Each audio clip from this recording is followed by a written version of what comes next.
Your data story ultimately is the combination of those things you identified in the first two steps.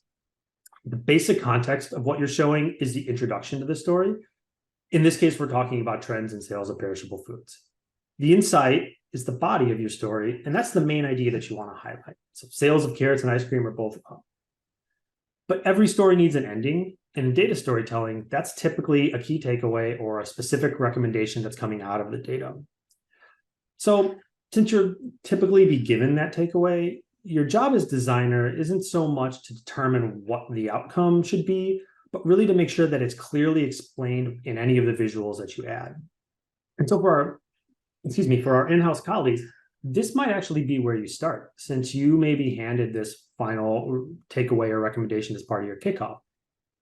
If that is the case, you can still start with that conclusion and then go back to the beginning of the process, because thinking through those steps and creating a flow that relates to those ideas is going to help you to build out the actual visualization that you work on. So ultimately, telling a story with data is as simple as setting up the context, highlighting a key idea, and then bringing those ideas to life in your visuals.